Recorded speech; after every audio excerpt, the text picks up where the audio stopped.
lorsque l'Algérie me contacte pour rejoindre l'équipe nationale d'Algérie, j'en avais envie, mais je savais aussi que ça allait être une démarche un peu délicate auprès de la France parce que, honnêtement, j'avais l'impression d'être ingrate, de m'enfuir de quelque part, même si au fond, je savais que j'avais pas le choix, que si je voulais réaliser mon rêve, c'est ce qu'il fallait et que la France ne me donnait pas l'occasion ne me donnait plus l'occasion de réaliser mon projet sans financement. Du coup, j'ai dû demander l'autorisation à la Fédération française d'escrime. Je leur ai expliqué le projet, je leur ai expliqué pourquoi je faisais ça. Je leur ai aussi dit, je leur ai raconté, je leur ai fait une lettre où je me suis ouverte, où j'ai expliqué parce que j'en avais pas trop parlé à la France à ce moment-là, mais c'est vrai que je leur ai expliqué que quand j'avais perdu ma grand-mère aux Jeux Olympiques de Rio en 2016, c'était un coup dur et que pour moi aussi représenter l'Algérie dans une deuxième partie de carrière, on va dire que c'était comme pour moi lui rendre un hommage à ma grand-mère, à ses racines, au pays qu'elle a toujours chéri et dont elle nous a tant parlé toute notre vie. Du coup, je leur ai dit ça tout simplement dans une lettre. Je leur ai dit que pour moi, c'était une nouvelle chance, que j'aimerais beaucoup qu'ils m'accordent cette deuxième chance. Surtout qu'à ce moment-là, j'avais quitté le groupe France depuis 2 ans. Donc c'est pas comme si j'étais, on va dire, récemment une championne olympique avec la France et que d'un coup, je décidais d'envoyer tout ça valser et de rejoindre l'Algérie. Là, on va dire que j'avais déjà plus ou moins quitté depuis assez longtemps le monde de l'escrime français. Du coup, je pense que c'est ça aussi qui m'a aidé et qui les a libérés dans le sens où ils se sont dit, on va pas la priver de quelque chose. Elle a déjà arrêté 2 ans, quoi. Donc, il n'y a pas de raison de la sanctionner par rapport à ça, parce que c'est vrai que j'ai demandé l'autorisation à la Fédération française d'escrime, mais la Fédération française aurait pu dire ok, on libère Saoussen, mais à condition qu'elle fasse pas de compétition pendant 2-3 ans, ce qui m'aurait vraiment embêté pour les Jeux Olympiques de Paris 2024, où j'aurais pu demander une amende à l'Algérie par rapport à tous les frais qui ont été engagés sur moi-même, parce que c'est vrai qu'un pôle France jeune ça coûte, l'INSEP, l'Institut national du sport à Paris pour les seniors, on va dire, ça coûte aussi. Je sais que c'est des frais que l'État français a engagés pour moi. Je sais que c'est des frais que la Fédération française a engagés pour moi. Du coup, c'était vrai que c'était un peu délicat comme demande, mais on va dire que je l'ai faite parce que qui ne tente rien à rien. Et que je pensais aussi que c'était la meilleure chose à faire à ce moment-là pour moi. Et je suis très reconnaissante que l'équipe de France ait accepté et compris mon désir de deuxième chance, on va dire, mon désir de vouloir rendre un dernier hommage à ma grand-mère. Bonjour, je m'appelle Saoussen Boudiaf et je suis la fille de Latifa Boudiaf et j'ai été élevée par ma grand-mère Mebarka Boudiaf Adila. Je suis née à Roubaix en 1993. Je suis membre de l'équipe d'escrime algérienne depuis septembre 2021 et je suis originaire d'Algérie par ma mère et de Côte d'Ivoire par mon père. J'ai été élevée essentiellement par la famille de ma mère, du côté de ma mère, on va dire.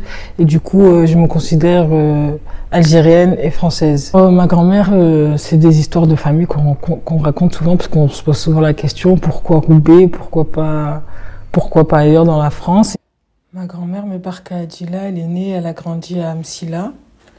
Par la suite, elle s'est mariée à un homme, du coup, qui est mon grand-père, qui s'appelle Taïeb Boudiaf. À ce moment-là, l'Algérie, elle était française. Du coup, mon grand-père, il est allé en France pour trouver un travail et de meilleures conditions de vie. Quelque temps après, ma grand-mère, elle l'a rejoint. Ils se sont rejoints sur la ville de Paris à l'époque parce que mon grand-père avait de la famille Boudiaf, elle était déjà installée à Paris. Je sais plus trop dans quelle ville de Paris, mais il me semble que c'est le 19e arrondissement, mais je suis pas sûre. Du coup, ils se sont rejoints sur Paris. Ma grand-mère, elle a fait le voyage pour le rejoindre sur Paris. Par la suite, ils ont décidé d'aller à Roubaix parce qu'apparemment, il y avait à cette époque plus d'offres d'emploi à Roubaix. Et elle me dit qu'elle travaille avec les bonnes sœurs, dans des foyers avec les bonnes sœurs. Moi, j'ai l'image d'elle, du coup, elle avait on a pu voir des photos où elle avait des tabliers, donc je pense que c'était un peu... C'est vulgaire un peu comme terme, mais comme une bonne, où elle s'occupait à la fois des enfants, du repas, un peu de tout ça, quoi. Elle était, je sais pas comment on pourrait dire ça, mais dans les films, je pense que c'est comme homme à tout faire, mais là, sauf que là, c'est femme à tout faire. On a toujours été très admiratifs de notre grand-mère à ce sujet-là, parce qu'elle a une vie très difficile.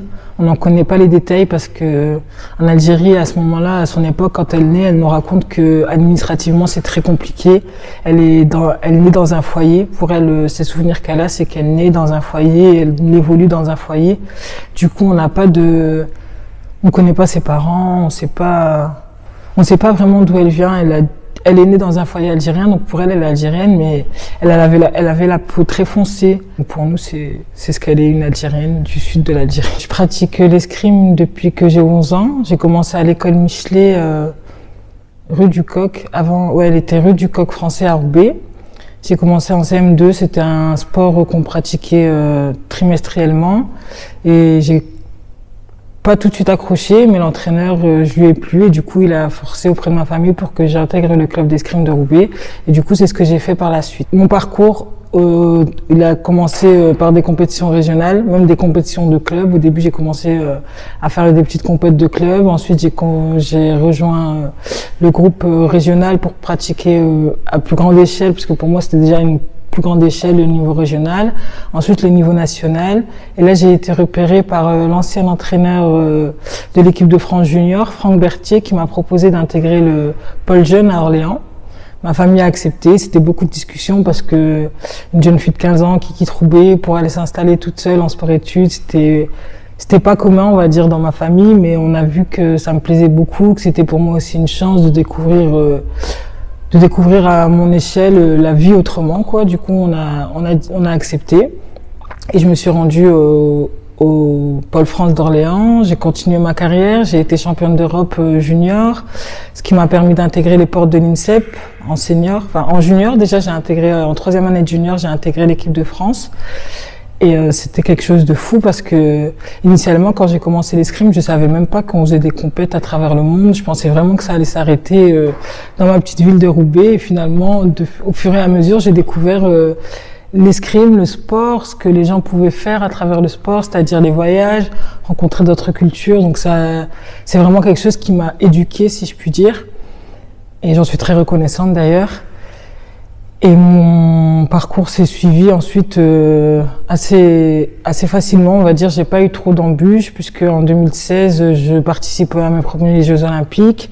Donc c'était pour moi, on va dire, en quelque sorte la suite logique vu que je m'entraînais dur. Malheureusement, en 2016, on participe aux Jeux Olympiques, mais on ne ramène pas de médaille. Donc c'est vrai que c'était assez dur à vivre parce qu'on s'entraîne longtemps pour une épreuve qui arrive au final, qui se passe qu'une fois tous les 4 ans. Donc on se dit ça va être la consécration et au final tout s'écroule quand tu vois que tu t'es entraîné pendant un événement, pendant des longues années. Au final, l'événement il dure 5 minutes. Enfin, c'est une journée, mais ça passe tellement vite que ça en devient 5 minutes. Et du coup, c'était dur à vivre, surtout que pendant que je suis aux Jeux Olympiques, je perds ma grand-mère. Et ma grand-mère, c'est la personne qui m'a élevée parce que quand j'avais 6 ans, j'ai perdu ma maman. Et du coup, ma grand-mère, c'était pas ma grand-mère, c'était ma mère, c'était tout pour moi. Du coup, c'est vrai que mon monde s'écroule. Et du coup, je perds un peu pied, j'ai des difficultés à me remettre dans le sport, déjà par rapport à la défaite, mais par rapport aussi au fait que je perds ma grand-mère. Ça devient de plus en plus dur. Je décide d'arrêter l'escrime, de faire un break parce que c'était un trop-plein, j'en pouvais plus. Donc j'arrête après les Jeux je continue après un an après les Jeux de 2016, donc pendant la saison 2017-2018. En 2018, j'arrête et je décide de reprendre finalement un an plus tard parce que ça me manquait finalement beaucoup et c'est ce que j'avais toujours fait. Du coup, c'était là où je me sentais le mieux, où je me sentais à ma place. Et du coup, après, je reprends l'escrime, mais c'est vrai que c'est difficile. J'ai arrêté un an, je sais plus trop. Je reprends, mais je sais pas si j'ai fait le bon choix. Je sais plus trop où j'en suis dans ma tête, mais je me dis qu'il faut que je reprenne parce que c'est là où j'avais mon meilleur cadre de vie, on va dire, où vraiment je me sentais le plus à l'aise. Et ensuite arrive le Covid, du coup la pandémie du Covid, et là ça devient très difficile parce que comme j'ai quitté un an, je sors du groupe France, je sors de l'équipe de France, du coup c'est tout un processus à refaire. Je rentre comme si, on va dire, j'étais un peu une nouvelle, du coup sans partenaire, sans sponsor, et du coup quand la pandémie arrive, c'est vraiment un coup de massue pour moi parce qu'autant on était logé à l'INSEP, du coup on va dire que j'étais nourrie, logée, blanchie, et du coup c'était une facilité pour moi, surtout que j'ai pas mes parents derrière moi, donc financièrement c'est très dur de subvenir à mes besoins et la pandémie n'arrange rien. Du coup je suis contrainte, on va dire, d'arrêter à nouveau. Je me dis que c'est pas grave, que c'est tout, que c'est juste la vie qui me pousse à me diriger vers autre chose. Donc je rentre à Roubaix, j'entame des études des études d'ailleurs avec la PELS, une organisation roubaisienne qui m'a beaucoup aidée et que je souhaite citer parce que vraiment ils ont fait du super boulot avec moi. On entame un processus de reconversion pour être aide-soignante. Donc j'intègre une formation, je travaille aussi en EHPAD parallèlement à la formation. Tout se passe pour le mieux. Et en septembre 2021, j'ai l'Algérie qui me contacte et qui me propose d'intégrer l'équipe algérienne d'escrime. Et là, entre-temps, je me suis mariée, donc forcément, c'est plus une question que je me pose à moi-même. Je dois la poser bien évidemment à mon mari. On doit en discuter parce qu'on avait des plans dont l'escrime ne faisait plus partie. Et finalement, on accepte parce que c'est mon premier amour et que j'ai envie de faire ça et que lui, il est sportif aussi. Du coup, il comprend et il me pousse à reprendre l'escrime. Du coup, j'ai dit oui à l'équipe nationale d'Algérie, mais j'ai un peu d'amertume parce que je voulais pas que ça se termine comme ça avec la France. J'avais l'impression d'être, quand j'ai arrêté dû aux problèmes liés à la pandémie, j'avais l'impression que c'était un peu à contre-cœur, mais pas le choix parce que c'est la dure réalité du sport, parce que le sport c'est pas que des bons moments au final, parce que souvent on pense que tout est merveilleux dans le sport et c'est vrai qu'il y a tellement de choses qui sont merveilleuses, mais si derrière on n'a pas soit un club pour financer, soit des parents pour financer, c'est vrai que ce côté-là il est très difficile, surtout que l'escrime c'est un sport souvent qu'on dit de riche quoi, et je ne suis pas riche. Donc j'ai pris l'appel de l'Algérie encore une fois comme une nouvelle chance, une nouvelle opportunité de finaliser mon rêve, de finaliser ce que j'avais commencé. Et la différence avec la France, c'est que l'Algérie, on va dire heureusement et malheureusement, ils ont peu d'athlètes en escrime à courir. Du coup, je pouvais rentrer dans l'équipe nationale d'Algérie et être 100% prise en charge. C'est un poids en moins parce que tu peux aller à l'entraînement sans me dire comment je vais payer mes factures, comment je vais faire ceci. Tu peux vraiment être à 100% dans ton projet olympique sans avoir à travailler, ce que par exemple je devais faire sur mes dernières années de pratique avec la France.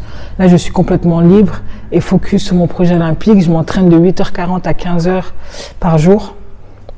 Du coup, je veux dire de 8h40 du matin à 15h de l'après-midi par jour, pas 15 heures dans la journée bien sûr.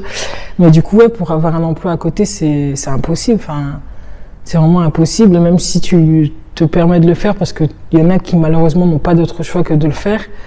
On va dire ça met des bâtons dans les roues au projet, quoi, parce que forcément ça demande 2 fois plus d'énergie et c'est de l'énergie que tu pourras pas utiliser à l'entraînement. Donc on va dire que c'est un processus qui est assez compliqué et franchement je suis vraiment admirative des athlètes qui se battent pour leur projet et pour leurs rêves et du coup qui joignent et sport et travail. Mais pour moi j'ai jamais voulu donner l'occasion ni au sport ni à la vie de tous les jours d'être un poids ou d'être une charge. Donc pour moi c'était soit l'un soit l'autre mais pas les deux en même temps. Et du coup là c'est vrai que je suis très contente de pouvoir faire ça sereinement grâce à l'Algérie et d'ailleurs je les remercie parce que ils m'ont permis de pouvoir redonner une chance à mon rêve tout en étant épanouie et sans me polluer l'esprit avec toutes les questions finalement du quotidien que tout le monde a à gérer mais qui sont difficiles à gérer quand on est athlète. Le rêve olympique c'est la médaille d'or aux Jeux Olympiques de Paris 2024. C'est vrai que en tant que sport amateur, c'est la consécration. Tu peux ramener tout ce que tu veux comme médaille auparavant, parce que c'est vrai que j'ai un palmarès, quand je regarde, je me dis mais c'est ouf tout ce que tu as fait en réalité, tu te rends... Je me rendais pas compte avant, mais c'est vrai que maintenant, c'est surtout mon mari, puisque je vois qu'il a été dans le sport aussi, mais malheureusement, il n'a pas eu la chance de faire de grandes compétitions, et du coup, c'est à travers ses yeux, à travers son regard que je me dis que il y a des gens qui auraient rêvé d'être à ma place. Je sais que lui, il me dit, mais tu te rends pas compte, tout ce que tu as fait, les titres que tu as. Et malgré tous ces titres, la consécration pour un sport amateur, je pense que c'est, en tout cas pour moi et pour le monde de l'escrime, la consécration, c'est la médaille d'or aux Jeux Olympiques. C'est la plus grosse compétition auquel on puisse participer. C'est pour celle-là qu'on s'entraîne tous les jours. C'est pour celle-là qu'on se bat tous les jours. Et c'est vrai que la médaille d'or, ce serait le rêve absolu. Et c'est pourquoi aujourd'hui je m'entraîne, uniquement pour cet objectif. Il y a des objectifs à court terme, mais on va dire qu'ils sont là uniquement pour préparer ce grand objectif. En plus, j'ai la chance ce sera à Paris.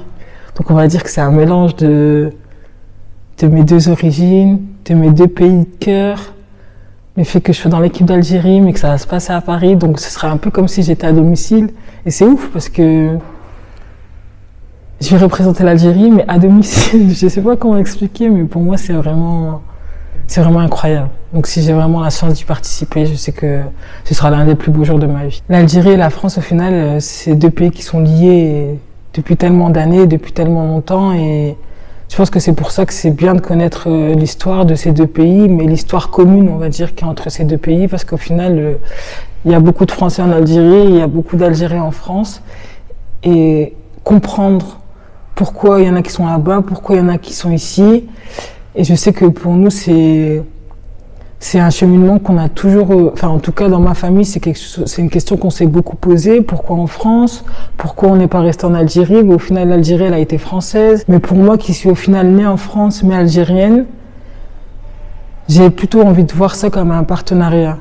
Et peut-être que ça va être dur vraiment, et je m'en excuse si certains Algériens d'Algérie voient ça et pensent que je suis complètement perdue, mais au final, pour moi, c'est comme ça que j'ai envie de voir les choses. Le côté positif de la chose, qu'au final, il y en a qui ont réussi à vivre totalement ensemble, et il y en a aussi encore en Algérie auparavant, et il y en a aussi encore aujourd'hui qui arrivent en France à vivre ensemble, français et algériens au final. Donc je pense que c'est pour ça que pour moi, c'est bien de connaître l'histoire. Et après, d'avoir son propre avis à ce sujet.